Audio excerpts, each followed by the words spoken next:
Hey everyone, this is Ryder from Skip. It's Tuesday, September 29th. I have a very quick update for you on this breaking news from last night.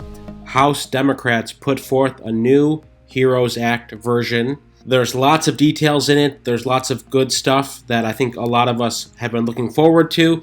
It is scaled down from the $3.4 trillion package that was passed in the House 4 months ago. So this is the latest package, and it's very important because, frankly, this is the last chance for something to be passed before the election. Senate Republicans, as far as we know, have not been working on a package, so the House Democrats put this together.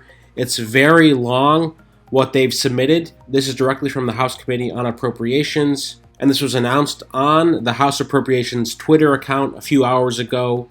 Okay, here are the details. Here's the press release they put out at the same time they tweeted. Then they have a summary page, which is 87 pages, and they have a full release of the bill, which is 2,152 pages. That's insane. So, in the interest of providing you with the most comprehensive information, I'm going to start at the top of this bill. This is the draft bill, and I'm going to read through the entire thing for you.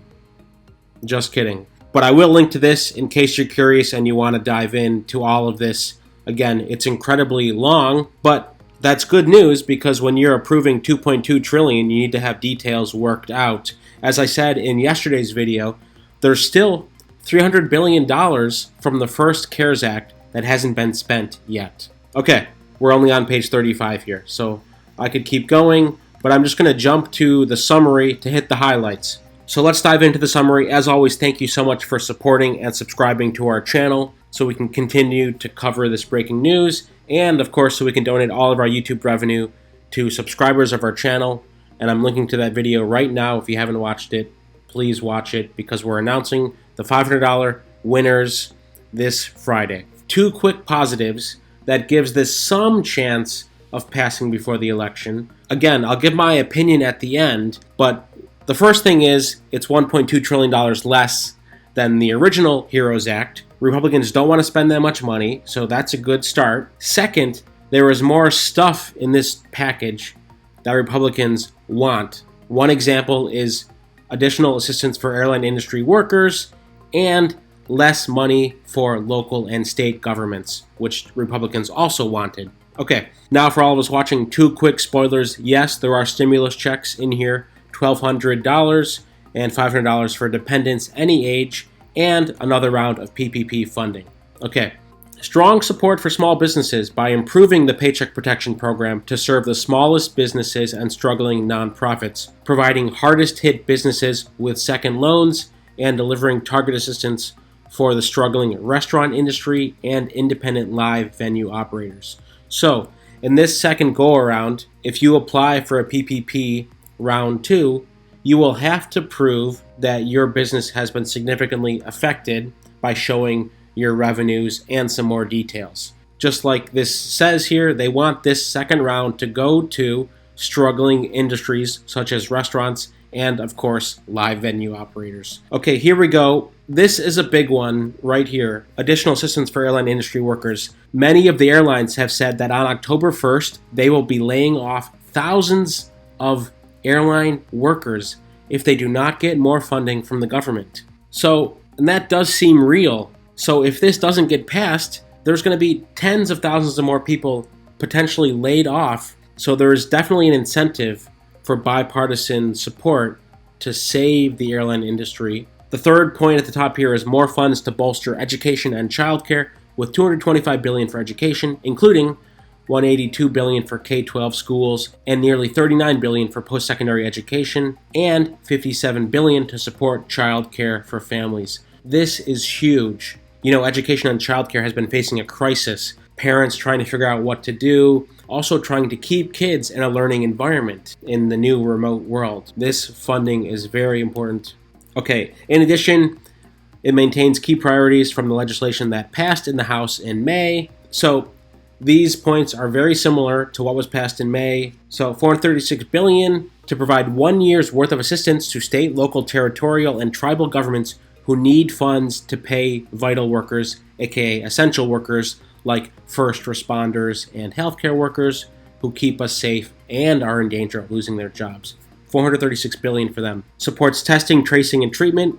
$75 billion for this. That's testing, contact tracing, which has had mixed results so far. I think the main goal is getting testing up. We still need to do more testing in this country. Okay, here's the good piece. Provides additional direct payments, cushioning the economic blow of the coronavirus crisis with a more robust second round of payments. $1,200 per taxpayer, $500 per dependent, as I just said. Protects payrolls. There's a new employee retention tax credit that encourages employers to keep employees on payroll. Ensures worker safety, preserves health coverage. Again, this is a big one for people who've lost their jobs. This allows unemployed Americans automatically to receive maximum ACA subsidy on the exchanges, as well as a special enrollment period in the ACA exchanges for uninsured Americans. Okay, the other big one, this restores unemployment benefits, ensuring the weekly $600 federal unemployment payments through January 2021, also including people connected to the gig economy.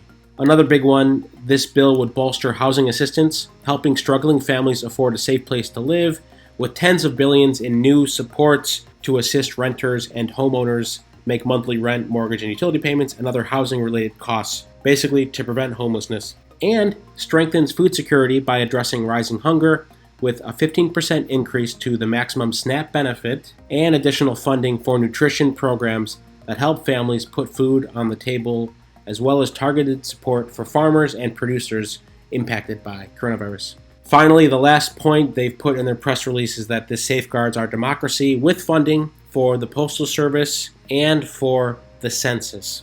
And this HEROES Act was put together and sponsored by the Appropriations Committee Chairwoman Nita Lowey from New York and co-sponsored by a bunch of other people. So that's the short of the long. Again, just to reiterate, these 3 points at the top do have bipartisan support. Republicans also support another round of PPP funding.